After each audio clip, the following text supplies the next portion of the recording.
قرآن میں اللہ کے بعد سب سے زیادہ نام جس کا ہے وہ شیطان ہے، کسی پیغمبر کا بھی نام نہیں دفعہ آیا۔ ہاں سارے پیغمبروں کے نام جمع کریں نا، جتنی دفعہ ریپیٹ ہوئے ہیں اس سے زیادہ شیطان کا نام ہے۔ السلام علیکم ناظرین، خوش آمدید ہمارے یوٹیوب چینل 01 اسٹوڈیو میں۔ ناظرین، آپ نے شروع میں ایک ویڈیو کی چھوٹی سی کلپ دیکھی ہوگی، اس کے متعلق آگے علماء اہل سنت کا جواب دیکھیے۔ اگر آپ کو ویڈیو پسند آئے لائک، کامنٹ، شیئر اور سبسکرائب کرنا نہ بھولیں۔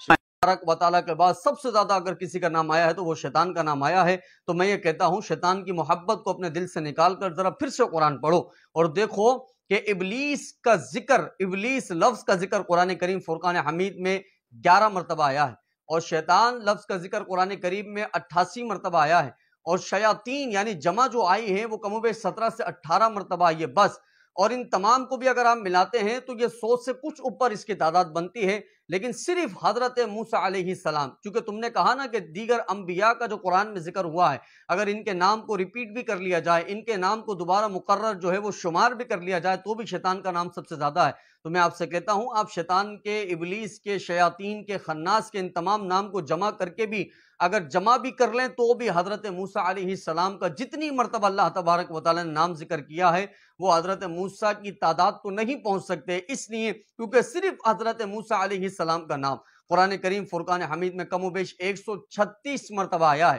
صرف حضرت موسیٰ علیہ السلام کا نام۔ اور اگر آپ جو کہیں کہ ابلیس شیطان کا نام سب سے زیادہ ہے تو میں کہتا ہوں پورے قرآن میں 30 پارے 114 سورتوں کے اندر 11 مرتبہ ابلیس کا نام کا اللہ نے ذکر کیا ہے، جس میں سے 9 مرتبہ ابلیس اور حضرت آدم علیہ السلام کا وہ جو سجدے والا واقعہ ہے اس کو اللہ تبارک و تعالیٰ نے ذکر کیا ہے 11 مرتبہ بس۔ اور صرف حضرت موسیٰ کی بات کریں تو حضرت موسیٰ علیہ السلام کا نام 11 مرتبہ صرف سورہ بقرہ کے اندر آیا ہے۔ پورے ابلیس کا نام پورے قرآن میں آ رہا ہے، پورے قرآن 30 پارے 114 سورتوں میں 11 مرتبہ، اور صرف حضرت موسیٰ کا 11 مرتبہ سورہ بقرہ کے اندر آ رہا ہے۔ آپ پڑھ لیجئے آیت نمبر 51، آیت نمبر 53، آیت نمبر 54، آیت نمبر 55، آیت نمبر 61، آیت نمبر 67، آیت نمبر 87، آیت نمبر 92، آیت نمبر 246، آیت نمبر 248۔ یہ تمام آیات آپ دیکھ لیں سورہ بقرہ کی، اس میں حضرت موسیٰ علیہ السلام کا ذکر ہے جو کہ 11 مرتبہ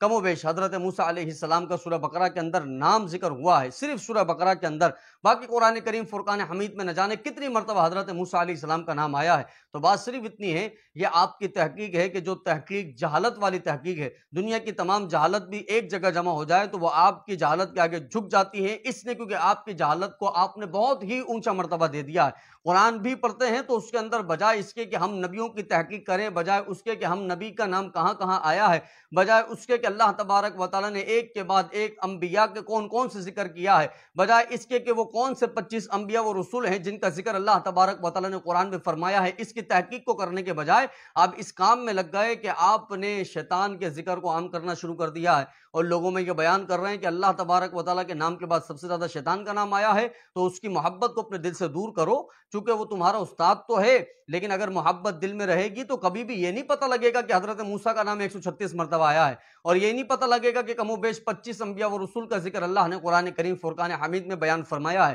یہ کبھی تمہیں پتہ نہیں لگے گا کہ حضرت ابراہیم علیہ السلام کا ذکر اللہ جو ہے وہ مقررہ کر رہا ہے، بار بار حضرت ابراہیم کا ذکر کر رہا ہے۔ تمہیں یہ کبھی نہیں پتہ لگے گا اللہ تبارک و تعالیٰ تیسرے پارے میں حضرت عیسیٰ علیہ السلام کا ذکر کر رہا ہے، 7ویں پارے میں حضرت عیسیٰ علیہ السلام کا ذکر کر رہا ہے۔ تو تم جو ہے جب قرآن کریم فرقان حمید کی تحقیق کرتے ہو، قرآن میں سورتوں کی تحقیق کر رہے ہو، آیات کی تحقیق کر رہے ہو، انبیاء و رسولوں کے نام کی تحقیق کر رہے ہو، تو اس کو اس طور پر کرو کہ جب تم نے اپنے دل کے اندر شیطان کی محبت نہ بٹھائی ہو، اور اگر شیطان کی محبت بٹھا لی ہے تو پھر تم یہی بات کہو گے کہ اللہ کے نام کے بعد سب سے زیادہ ذکر شیطان کا آیا ہے۔ تو بات صرف اتنی ہے کہ جس کو اپنی تحقیقات میں اتنی جہالت جو ہے وہ لازم ہو چکی ہو، وہ کیا ہمیں قرآن اور حدیث سکھائے گا؟ تو آپ کے تمام سننے والے میں ان تمام سے عرض کروں گا کہ آپ خود دیکھ لیں آپ کے امام کی تحقیق کیا ہے اور اصل میں جو علماء کی تحقیق ہے وہ کیا ہے۔ اللہ رب العزت سے دعا ہے ہم سب کو ہدایت کے راستے پر قائم و دائم رہنے کی توفیق نصیب۔